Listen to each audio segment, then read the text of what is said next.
As the world protests in anger over the killing of another black man at the hands of police, parents struggle with how to protect their children from seeing the worst of the violence while simultaneously explaining the horror of racism. So how should you talk to your children about the current violence? We welcome Dr. Alana Coffey this morning with some tips in this morning's Keiki Talk. Good morning, Dr. Coffey. Good morning. Okay, obviously very heavy issues the last couple of weeks, and it's been emotional for, of course, not only children, but also adults. But when it comes to adults talking to their Keiki about these issues, where do you even start? From the beginning. I don't think there's any way to address it without talking about the beginning of Black and African Americans' history in the country. And there's a lot of literature. I've been curating literature for different ages, great children's books, adult books, but, just the facts from the beginning. And the bare facts are really hard, but I think it's important for children to understand the underpinnings. And that's that Africans were brought against their will to this country and forced to work for free for a very long time, and they were not treated nicely. And even though that was a long time ago, there's still people who don't treat Black and African Americans as nicely as they treat other people.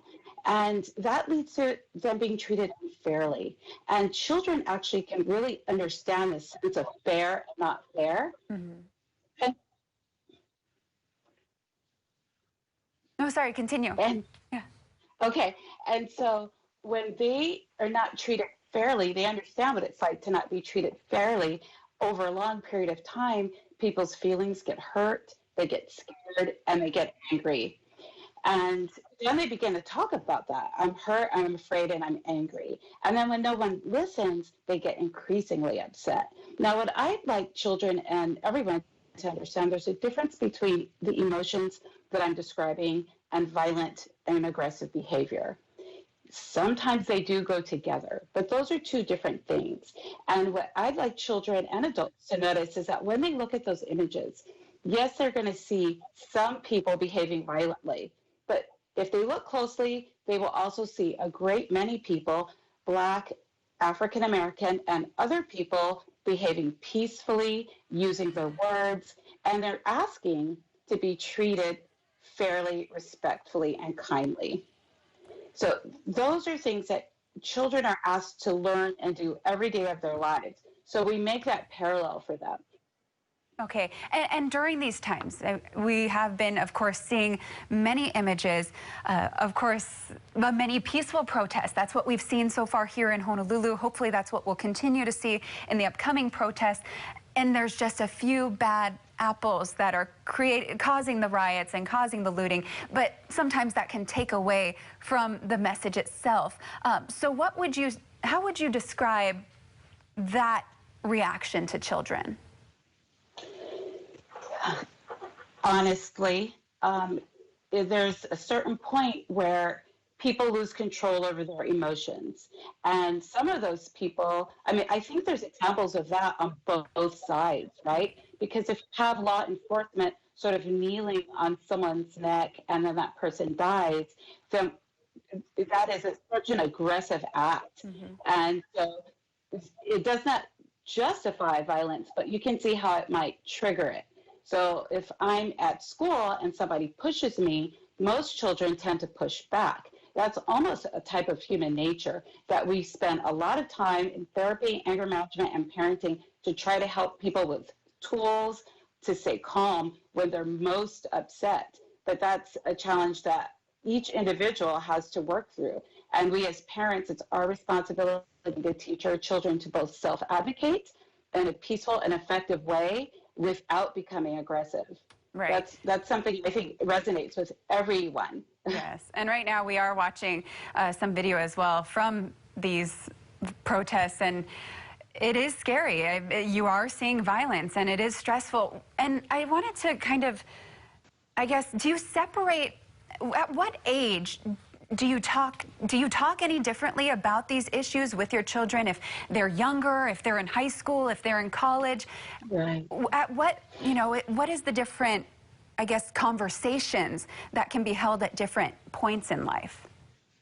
So the pitch that I just gave, I was thinking about this. I aimed it for about a 5 to 6 year old person because for them things are very black and white, figuratively and literally, but they're very innocent and they can understand things in a much simpler way. But as they get older, then we really do start to talk about what are the stresses over time. And for middle and high school students, it can almost be discussed almost like a type of bullying, which is something that they also understand. It's like, how do you as high schoolers or middle schoolers deal with a systematic, continuous sense of being bullied? What have you done that has been successful? Do you tell the teacher? Which authority do you tell? What if they tell you to never mind? So the conversations evolve that way. And by the time we're in high school and college, then we can do a deep dive into systemic racism, which does still exist.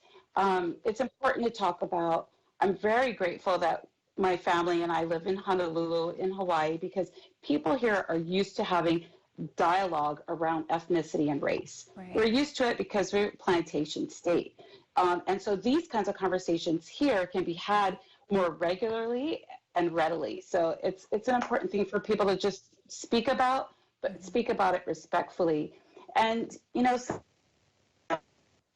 yeah. And also now is a really perfect time to be educating yourself, not only on the past, of course, but current conditions and situations as well. Are there any resources that you have for parents or for families? Right. So there's a couple of books that are really sweet. One of them is the Little Leaders series by Harrison. There's African American History by Asim. These are great. There's also some local resources here in Honolulu. If you look at Facebook pages, there's a Popolo Project, and from there you can do even further digs and resource and reach out. Lots of African Americans in Hawaii have been for quite some time and integrated into the community and always welcoming our friends and supporters and our allies because we're not alone and we're not also the only people that are treated unfairly.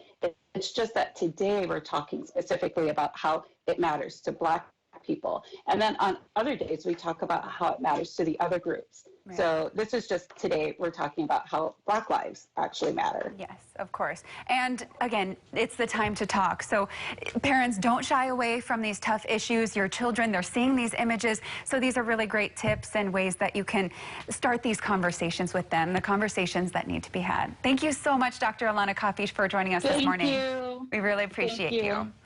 All right, we'll break. Oh, thanks. Yes, stay safe, everybody, especially this weekend.